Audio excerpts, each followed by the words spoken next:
కొన్నిసార్లు మన జీవితంలో ప్రతికూలమైన పరిస్థితులు మన మేలు కొరకేనా? రండి మనం వాక్యాన్ని ధ్యానిస్తూ ఆలోచన చేద్దాం. మొదటిగా ఆదికాండం 42వ అధ్యాయం 36వ వచనాన్ని మనం చూస్తే, అక్కడ యాకోబు అంటాడు, ఇవన్నీ నాకు ప్రతికూలముగా ఉన్నవి అని తన కుమారుడితో అంటాడు. అంటే యాకోబుకి చాలా ప్రతికూలమైన పరిస్థితులు ఏర్పడ్డాయి. కరువు తాండవిస్తూ ఉంది. ఆహారం కోసం ఐగుప్తుకి కుమారులను పంపిస్తే అక్కడ ఒక వ్యక్తి వారిని ఆపేశాడు. ఒక ఇద్దరిని అక్కడే పెట్టుకున్నాడు. వెళ్ళి మీ చిన్న కొడుకుని కూడా, మీ తమ్ముడిని కూడా తీసుకురండి చిన్నవాడిని అని పంపించినప్పుడు, ఈ మిగిలిన కుమారులు వచ్చి తండ్రిని అడిగితే, ఒరే, ఆల్రెడీ ఒక కొడుకుని నేను పోగొట్టుకున్నాను యోసేపుని, ఇప్పుడు ఇద్దరేమో అక్కడ ఇరుక్కుపోయారు, నువ్వు వచ్చి చిన్నోడు కూడా పంపించమంటున్నావు, ఏంటి నాకు ఈ కష్టాలు, ఏంటి నాకు ఈ ఇబ్బందులు, ఏది నాకు కలిసి రావడం లేదు, ఏది నాకు అనుకూలంగా అనిపించడం లేదు, ప్రతీది నాకు ప్రతికూలంగా ఎదురవుతూ ఉంది, పరిస్థితులన్నీ కూడా ప్రతికూలంగా ఉన్నాయి అని చెబుతున్న క్రమంలో ఈ మాట అన్నాడన్నమాట. ఈ ఆదికాండం 42వ అధ్యాయం 36వ వచనంలో, ఇవన్నీ నాకు ప్రతికూలంగా ఉన్నవి. సరిగ్గా క్రొత్త నిబంధనలో ప్రతికూలమైన పరిస్థితులు దేనికో సమాధానం చెబుతూ పరిశుద్ధాత్మ దేవుడు రాయించిన మాట ఏమిటంటే, పౌలు ద్వారా రోమాపత్రిక 8వ అధ్యాయం 28వ వచనాన్ని మనం చూస్తే, దేవుణ్ణి ప్రేమించే వారికి మేలు కలుగుటకై సమస్తమును సమకూడి జరుగుచున్నవని ఎరుగుదుము అని చెప్తాడు.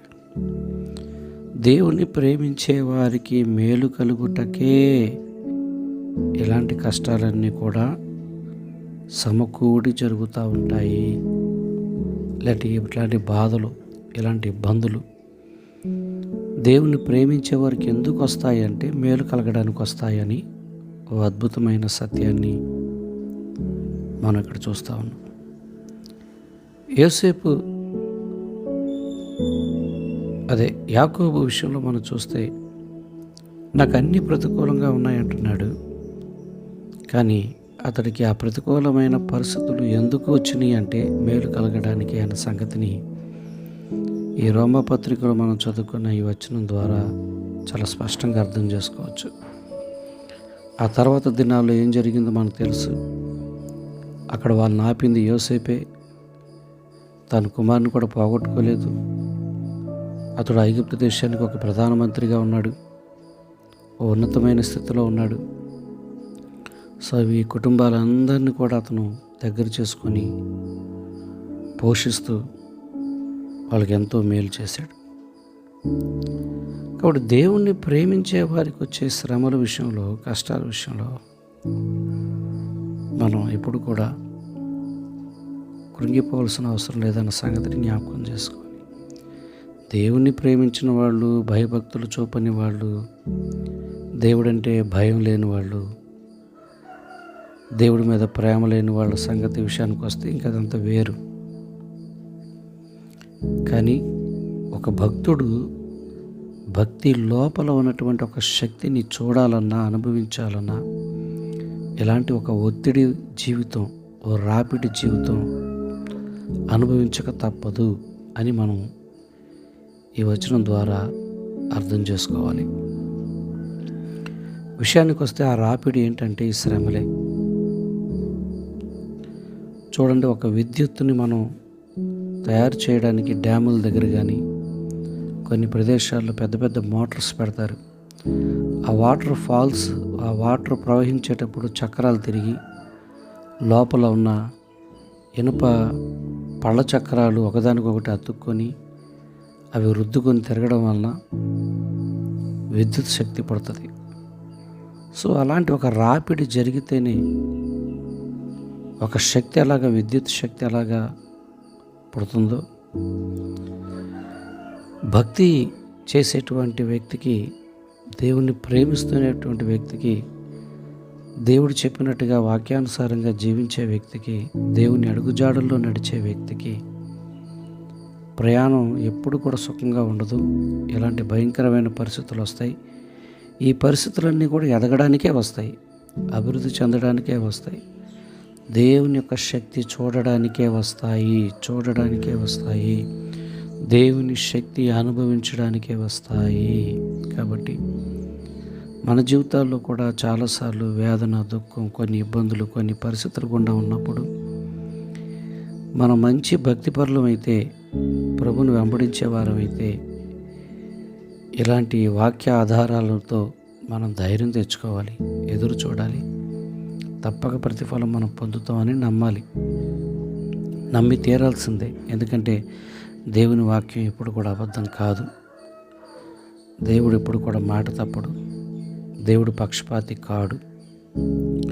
నిజంగా ఆయన ప్రేమించే వారిని ఆయన తప్పకుండా అభివృద్ధి పరుస్తాడు. ఆ క్రమమే, ఆయన అభివృద్ధి పరిచే క్రమమే శ్రమ గుండా తీసుకువెళ్ళే క్రమం. మనకు ఎలా అనిపిస్తుంది అంటే అది హఠాత్తుగా భాగ్యలక్ష్మి బంపర్ లాటరీ తగిలినట్టుగా అయిపోవాలనుకుంటాం. ఏమో దేవుడిదైతే ఈ లైన్ కాదని అర్థమవుతుంది. శ్రమానుభవంలోంచి ఆయన తీసుకొని వెళ్ళేదే చాలా ఉన్నతమైంది, శాశ్వతమైందిగా మనకు కనపడుతుంది. ఎందుకో దేవుడు ఇలాంటి పరిస్థితులు గుండా నడిపించి ఎంతోమంది భక్తుల జీవితాల్లో గొప్ప స్థితిని, ఉన్నతమైన స్థితిని ఇవ్వడం మనం చూస్తూ ఉన్నాం గ్రంథంలో. కాబట్టి మీరు కూడా, నేను కూడా, మనం కూడా మన జీవితంలో ఎదురవుతున్న ప్రతికూలమైన పరిస్థితులు ఏంటి, ఏం తప్పు చేసామని ప్రతికూలమైన పరిస్థితులు అంటే మనం తప్పు చేయకుండానే అకారణంగా మనకు ఎదురవుతున్న ఈ ప్రతికూలమైన పరిస్థితులు మనకు ఎదురవుతూ ఉంటే మాత్రం తప్పకుండా మనం గుర్తుపెట్టుకోవాలి, ఇవి మనం మేలు పొందడానికి, అందులో అనుమానం లేదు. సో అలా గ్రహిస్తే ఆ ప్రతికూల పరిస్థితుల్లో గమనిస్తూ, నడుస్తూ, దేవునికి మహిమకరంగా జీవిస్తూ ఉందాం. ఈ ప్రతికూల పరిస్థితులు నేను ఉండలేకపోతున్నాను, తట్టుకోలేకపోతున్నాను, నా వల్ల కాదు, ఇవి నాకు ఇష్టం లేదు అనుకుంటే మేలు చూడకుండానే ఉండిపోతాం. సో మేలు చూస్తాము అన్నది కానీ మనకి బలంగా అర్థమైతే ఈ కష్టం అనుభవించడం మనకి పెద్ద విషయమే కాదు. మీకు ఒక ఉదాహరణ చెప్తా. పొద్దున్న పనిలోకి దిగినోడికి సాయంత్రం నాకు కూలి వస్తుంది అన్న నమ్మకం లేకపోతే ఆ రోజంతా పని సరిగ్గా చేయలేడు. సాయంత్రం నాకు కూలి వస్తుంది అనుకున్న వ్యక్తే చాలా చక్కగా పని ముగిస్తాడు. సో అది కష్టమైన పని సరే ముగిస్తాడు, చేస్తాడు, ఓపికగా చేస్తాడు, భరిస్తూ చేస్తాడు, సహిస్తూ చేస్తాడు, తట్టుకుంటూ చేస్తాడు. ఎందుకని? సాయంత్రానికి నాకు ప్రతిఫలం వస్తుంది కాబట్టి, కూలి వస్తుంది కాబట్టి. ఇది కూడా అంతే. దేవుడు తను ప్రేమించే వారికి మేలు కలగడానికి ఇలాంటివన్నీ సమకూడి జరుగుతూ ఉంటాయి. యాకోబు జీవితంలో అదే జరిగింది.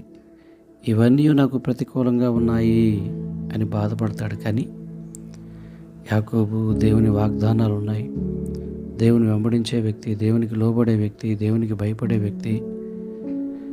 కాబట్టి యాకోబు అలాంటి మంచి జీవితంలో కూడా ఇలాంటి శ్రమ రావడం ఆ క్షణం యాకోబుకి అర్థం కాలేదు. కానీ ఆ తర్వాత దేవుడు చేసిన కార్యాన్ని చూసి యాకోబు నిజంగా ఆశ్చర్యపోయి ఉంటాడు, అబ్బరిపోయి ఉంటాడు.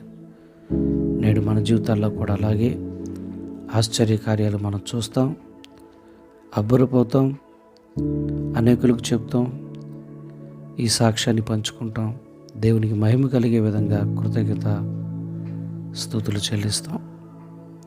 కాబట్టి ఆయన ప్రేమించే భక్తులమే అయితే, మనలో ఎవరైనా సరే ఆయనకు లోబడి భయపడే భక్తులమే అయితే, మనకి ఎదురయ్యే ప్రతికూలమైన పరిస్థితులు, మనం తప్పు చేయకపోయినా మనకి ఎదురయ్యే ప్రతికూలమైన పరిస్థితుల విషయంలో మనం ఓపికతో, ఓర్పుతో ప్రభు చేయబోయే కార్యాన్ని చూడడానికి సిద్ధంగా ఉందాం. అందరికీ నవ్వులాటగా ఉండొచ్చు, అందరికీ హేళనగా ఉండొచ్చు, అందరికీ ఇది అర్థం కాకపోవచ్చు. అని నీకు నాకు తప్పకుండా అర్థమయ్యి తీరవలసిందే. దేవుడి మాటలు మన వెనుకల్లో దీవించి బలపరిచి నడిపించునుగాక. ఆమేన్.